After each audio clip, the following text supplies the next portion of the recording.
There's a strange kind of silence that happens when both of you stop reaching out. Not the dramatic kind.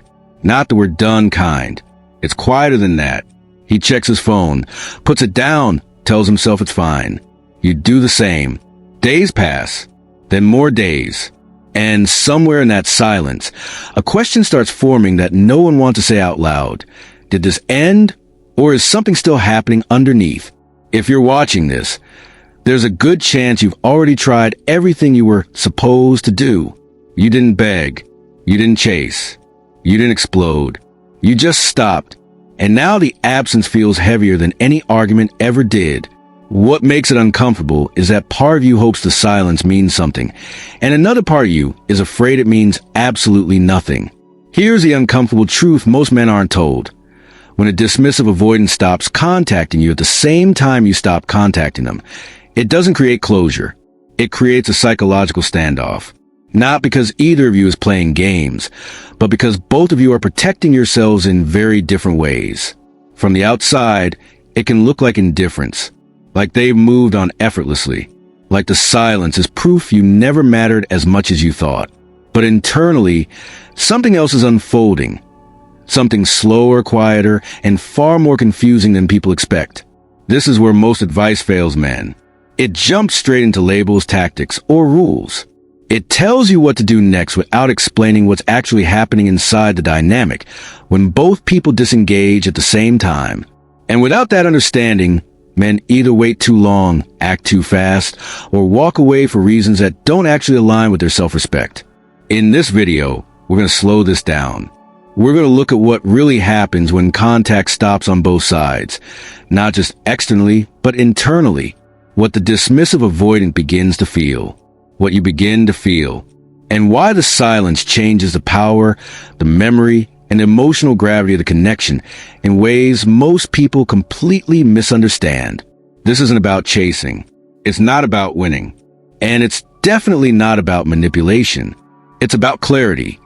So whatever you choose to do next is grounded, calm, and aligned with who you are as a man. At first, the silence feels like relief. Your nervous system finally gets a break. No waiting for replies. No reading into tone. No wondering if today is the day things feel normal again. You tell yourself you're calm now, and in some ways you are. But here's the part most men don't catch. That piece isn't resolution. It's emotional numbing. When both of you stop contacting each other, the tension doesn't disappear. It just goes underground. Your mind interprets the quiet as stability because the immediate stress is gone. There's no conflict to manage, no emotional unpredictability to respond to. And for a while, that feels like strength, like you finally regained control. But what's actually happening is avoidance on both sides, just expressed differently. For you, the silence can feel like dignity, like you're finally respecting yourself by not overreaching. And that part is important. But beneath that, there's often unfinished emotional business, questions you didn't ask, moments you didn't understand, a connection that never got fully named, let alone resolved. For a dismissive avoidant, the quiet can feel even more deceptively comfortable. Silence aligns with their default coping style. When contact stops, they don't immediately feel loss, they feel space. And space, to an avoidant nervous system, registers as safety. That's why in the early stage and no contact, they may seem completely unbothered. This is where many men misread the situation. They assume, if it's quiet and I feel better, this must mean I'm moving on, or worse. If they're quiet, they must not care at all. Neither is accurate. Mutual silence removes stimulation, not attachment. Attachment doesn't dissolve just because communication stops. It changes form. It moves inward. It becomes memory, internal dialogue, and delayed emotional processing. Here's the misleading part. Peace created by distance can look like healing, but it isn't always integration. Healing involves understanding and emotional digestion. Distance alone just pauses the system. And because men are often taught to equate calm with progress, many stay in this phase too long. They wait, thinking clarity will magically arrive. But silence doesn't answer questions. It amplifies them, slowly. What's actually happening underneath is this. Your emotional system is stabilizing, but your attachment system is still active. The connection hasn't ended psychologically. It's just gone dormant. And the longer mutual silence continues without internal clarity, the more pressure builds, not outwardly, but inwardly. This is why weeks later, something small can trigger a wave of thought about them out of nowhere. Not because you're weak, but because unresolved attachment doesn't fade on a schedule. So yes, the silence feels peaceful, but peace without understanding is temporary. And in the next section, we're going to look at what's happening on the other side of that silence, inside the dismissive avoidant, once the calm wears off and the deeper processing begins. At first, nothing happens, and that's what throws most men off. When contact stops on both sides, the dismissive avoidant doesn't immediately spiral, miss you, or feel regret. There's no dramatic emotional drop. Instead, there's a quiet sense of relief, not because you didn't matter, but because the pressure is gone.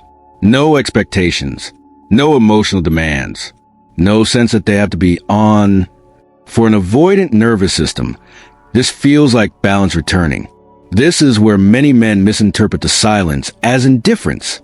They assume that because the avoidant isn't reaching out, they must have moved on effortlessly. But that assumption is based on how you process emotions, not how they do. Avoidants process attachment backward. They don't feel loss immediately. They feel distance first. And distance calms their system. It allows them to function, think clearly, and re-enter their routine without emotional disruption. On the surface, they appear fine, productive, social, steady. But here's the part that usually surprises people. Emotional processing for avoidance begins after the nervous system feels safe. Once the external pressure disappears, the avoidance mind slowly starts replaying moments. Not emotionally at first, but cognitively. Thoughts surface like, that was actually nice, or they understood me better than most, or I didn't feel judged with them. These aren't longing thoughts yet. They're evaluations. Because avoidants rely heavily on logic to regulate emotion, their mind reviews a relationship as a concept before allowing feeling back in. And when no one is chasing them, defending themselves, or trying to pull closeness out of them, something unexpected happens. Their guard drops. Not all at once. Quietly. There's no urgency. No panic. Just a gradual awareness that the connection existed and wasn't actually dangerous. That it didn't consume them. That it didn't trap them. This is also why avoidants often reconnect later, not sooner. The absence gives them time to feel autonomous again. And autonomy is a prerequisite for vulnerability in an avoidant system. Here's where men often sabotage themselves without realizing it. They break the silence too early, assuming the avoidant needs reassurance or pressure to remember them. But early contact reactivates the avoidant's defenses before curiosity has time to form. Silence, when mutual and unforced, removes threat. And when threat is gone, the avoidant's mind starts doing something it rarely gets to do during the relationship. Reflect without self-protection. That reflection doesn't look like missing you in the way you'd expect. It looks like reconsideration, reframing, softening. So if you're in mutual no contact and wondering whether anything is happening on their side, understand this. Stillness doesn't mean absence. It means the process is happening internally on a slower, quieter timeline. And in the next section, we'll talk about what the silence starts doing to you, not externally but internally, and why this phase often feels more confusing than painful. At some point, the quiet stops feeling peaceful. It starts feeling personal. Not because anything new happened, but because nothing did. When both of you stop reaching out, there's a strange mental shift that takes place inside you. The chaos slows down. The adrenaline fades. And what's left isn't clarity. It's exposure. You're left alone with your thoughts, without the usual cycle of waiting, hoping, reacting. And that's uncomfortable. You start noticing how often your mind drifts back. Not to moments, not to conversations, but to questions. Was I too much? Did I ask for the wrong things? Should I have said less? Or maybe more? These thoughts don't come with strong emotion at first. They arrive quietly, like background noise you can't turn off. There's also a loss of role. When you've been emotionally engaged with someone avoidant, Part of your identity becomes tied to managing the distance, initiating, adjusting, stabilizing. When that dynamic disappears, there's an emptiness that isn't about missing them as much as missing the movement. Silence removes momentum. And without momentum, your mind starts scanning for meaning. This is where self-doubt often creeps in, not dramatically, but persistently. You replay your behavior, not to understand it, but to measure it. You look for proof that you were worthy of consistency. Proof that you didn't imagine the connection. Proof that it mattered. What makes this phase difficult is that there's no feedback, no signal to correct yourself with, no reassurance, just space. And space amplifies whatever uncertainty already lived inside you. You may also notice a shift in how you view yourself. Without constant emotional output, you become more aware of your unmet needs. You recognize how often you tolerated ambiguity, how frequently you minimize your feelings to keep the connection alive. These realizations don't come with relief, they come with friction. There's a quiet frustration here, not anger, not sadness, just a sense that something never fully landed. That conversation's stopped short. That clarity was always postponed. And because there's no external distraction anymore, your mind turns inward. You start asking questions you avoided before, not about them, but about you, why you stayed, why you waited, why you accepted uncertainty as normal. This phase is confusing because it doesn't feel like heartbreak. It feels like awareness catching up. And while it's uncomfortable, it's also important because this is the moment where the power dynamic begins to shift, not outwardly, but internally. You're no longer reacting to their distance. You're sitting with your own standards. Silence has a way of revealing what distraction was hiding. And once that awareness settles in, it changes how you see the entire connection. Not as something you lost, but as something you outgrew. Here's the uncomfortable part most men don't want to hear. The silence didn't just happen to you. You helped create it. Not because you did something wrong, but because you stayed in a dynamic that trained you to abandon yourself quietly. You adapted. You waited. You learned how to be low maintenance, emotionally, thinking that patience would eventually be rewarded with consistency.